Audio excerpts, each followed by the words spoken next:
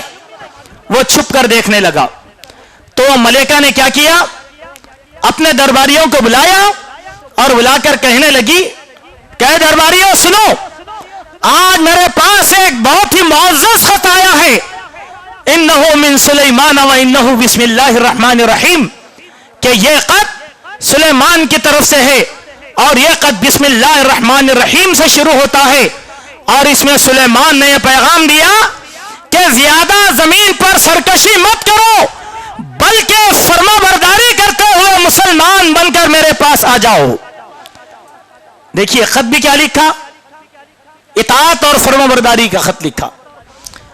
درباریوں نے کہا کہ ہمارا مشورہ یہ ہے، ہم تو بہت طاقت والے ہیں، قوت والے ہیں، جائیں گے جا کر سلیمان کے لشکر سے ٹکرا جائیں گے. ہمارا تو یہی مشورہ آپ کو ہے چونکہ ہم بھی طاقت والے ہیں. وہ مہارانی بولی کیا بے خوفی کی بات کر رہے ہو، تم کو معلوم بادشاہ کرتا کیا ہے؟ اب بتلایا، ان الملوک اذا دخلوا قریة افسدوها وجعلوا عزت اہلها ذلہ. جب بادشاہ کسی ملک پر حملہ آور ہوتا ہے تو وہاں پر تباہی مچاتا ہے اور وہاں کے عزت داروں کو ذلیل اور رسوا کر دیتا ہے. کیا رسوائی کرنے کے لیے تم تیار ہو؟ کیا تم اس رسوائی کو سہنے کے لیے تیار ہو؟ کہا کہ نہیں، میں تو سلیمان کے پاس جو ہے، سلیمان علیہ السلام کے پاس جوابی مراسلہ بھیجوں گی اور ہدیہ بھیجوں گی اور میں دیکھوں گی کہ سلیمان جو ہے کیا اقدام کرتے ہیں، میں تو جوابی مراسلہ بھیج دوں گی. اس کے بعد سلیمان علیہ السلام نے اپنے لشکر سے کہا کہ تم میں کوئی ایسا ہے جو ملک سبا کا تخت میرے پاس لا سکتا ہے؟ سبحان اللہ. تو ایک جن نے کہا کہ میں یہ تخت لے کر آؤں گا جب تک کہ آپ پلک جھپکیں، اتنی دیر میں تخت لے کے آ جاؤں گا ملک سبا کا. پھر اس کے بعد فرمایا کہ ایک آدمی تھا، وقال الذي عنده علم من الكتاب، جو جن نے کہا آپ جس مقام پر کھڑے ہیں اس مقام سے دوسرا مقام نقل کرنے تک میں تخت لا کر رکھ دوں گا. پھر ایک اس میں صاحب علم تھا، وقال الذي عنده من علم الكتاب، کہ اس نے کہا جس کے پاس کتاب کا علم تھا، کہا کہ آپ پلک جھپکتے ہی میں لا کے رکھ دوں گا، بلکہ لا کے ہی رکھ دیا. وہ لا کر رکھ دیا. اب سلیمان علیہ السلام کی اطاعت میں ملک سبا آئی تو سلیمان نے پوچھا کہ جانتے ہو یہ تخت کس کا ہے؟ تو اس نے کیا جواب دیا؟ شاید کہ وہ میرا ہوگا، چونکہ حیات سب چیزیں ویسی ہی تھی. سلیمان علیہ السلام نے المہم اس کا استقبال کیا اور اس کے لیے ایک فرش ایسا بچھایا، ٹیکنیکل فرش بچھایا. قرآن میں آج وہ ٹیکنیک آئی تو ہم بول رہے ہیں کہ سائنس ڈیولپ ہو گئی. سورہ نمل پڑھو، اس میں ٹیکنیکل بہت سی باتیں ہیں. کہا ایک ایسا فرش بچھائے سلیمان علیہ السلام، وہ تو تھا عام فرش لیکن دیکھنے میں پانی معلوم ہوتا تھا.